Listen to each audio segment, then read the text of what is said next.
नमस्कार बच्चों, संस्कृत विषय में आप सभी का स्वागत है। हम पेपर के लिए अच्छे से तैयारी करते हैं और जब पेपर करने बैठते हैं तो कई बार कंफ्यूज होते हैं, बार बार लिखते हैं, बार बार मिटाते हैं।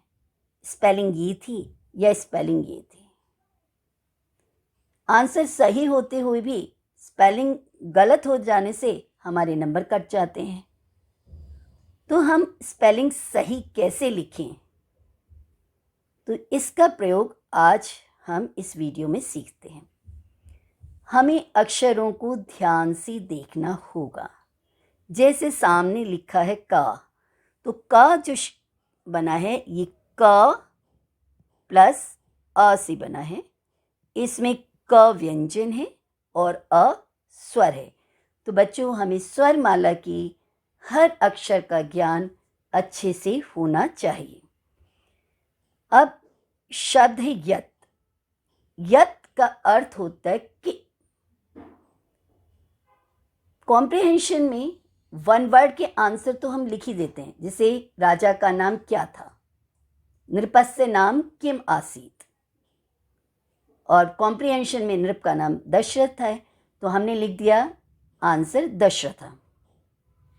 लेकिन अगर प्रश्न कहीं से ऐसे आ जाता है कि हमें दो वाक्यों को जोड़कर एक वाक्य बनाना होता है, और कई बार ये पूछा जाता है कि उसने कहा, और डायरेक्ट स्पीच में दे दिया जाता है इन्वर्टेड कॉमास में, और नीचे प्रश्न कर दिया कि उसने क्या कहा, है ना बच्चों। तो फिर आप लिखते हैं उसने कहा कि। तो जो के जो प्रोनाउंसिएशन है ये संस्कृत में होता है यत। तो यत की स्पेलिंग इस तरह से होती है, ध्यान दीजिए। स्पेलिंग सही होनी चाहिए, और हिंदी भाषा में इसकी स्पेलिंग होती कि। के और की में फर्क होता है। यत और यतः में भी फर्क होता है। यत का अर्थ होता है कि, और यतः का अर्थ होता है बिकॉज, क्योंकि। तो यत का अर्थ होता है बच्चों की, और यतः का अर्थ होता है क्योंकि। तो सभी शब्दों का हमें प्रयोग आना चाहिए। क्योंकि कि इसमें उच्चारण में देखिए, जैसे ईशा ने कहा कि वह पढ़ेगी। तो दो वाक्यों को जोड़कर हम क्या कर रहे हैं, एक वाक्य बना रहे हैं। अक्षर की बनावट देखिए, अक्षर की बनावट देखना है हमें। अक्षर की शेप कैसी है, इसका प्रोनाउंसिएशन कैसे कि। अब बच्चों, की हमने करा तो हमारे पास की भी आ गया है। तो की होता है किसी से किसी का रिलेशन जब जोड़ते हैं, संबंध की बात करते हैं। जैसे माता की पुत्री, गुरु की शिष्या, उसकी शेप देखते हैं हम कैसे बने हुए हैं। प्रोनाउंसिएशन देखते हैं, जैसे यह अंकिता की पुस्तक है, इदम अंकितायाः पुस्तकम अस्ति। तो जब जैसे पूछे किसकी है ये, तो पुल्लिंग होगा तो हम लिखेंगे किसकी। ये कस्य शब्द पुल्लिंग में है और कस्यः शब्द स्त्रीलिंग में है। ये मिस्टेक आपकी प्रश्न निर्माण में भी आ जाती है। किसकी आप कस्य लिख देते हैं स्त्रीलिंग शब्द के लिए भी, जो कि गलत हो जाता है। अगर प्रश्न निर्माण में हमारे पास शब्द आएगा रामस्य, तब हम लिखेंगे बच्चों कस्य। और अगर आता है सीतायाः, तब हम लिखेंगे कस्याः।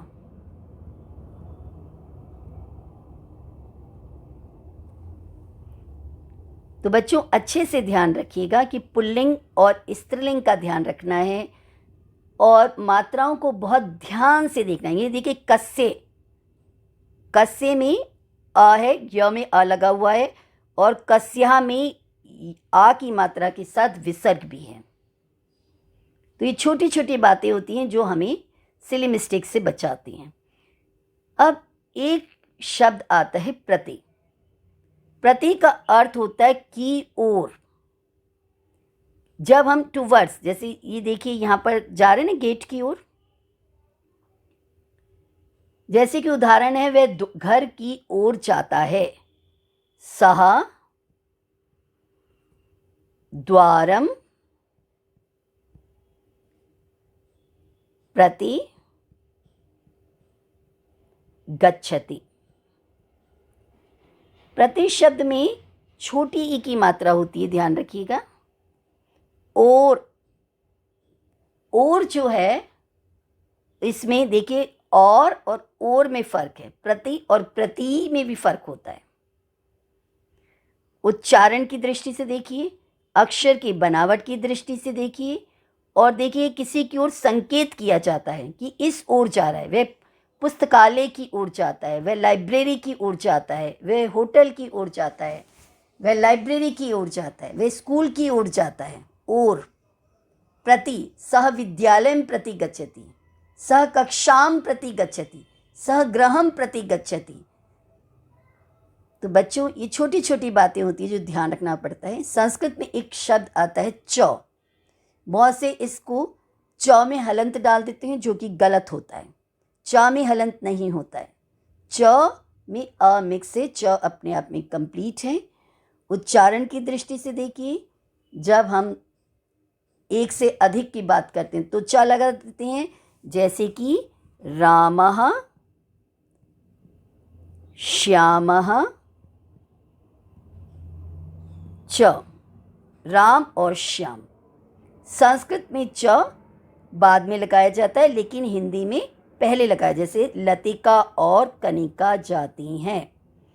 तो अगर इसी सेंटेंस को हमें संस्कृत में लिखना होगा तो हम लिखेंगे लतिका कनिका च गच्छतः। गच्छति गच्छतः गच्छन्ति होता है ना बच्चों, तो यहाँ पर आएगा गच्छतः। तो च का प्रयोग कैसे करते हैं। और बच्चों अगर मेरा यह वीडियो आपको अच्छा लगा हो तो प्लीज़ इसे अधिक से अधिक लाइक, शेयर और सब्सक्राइब कीजिएगा। Thank you.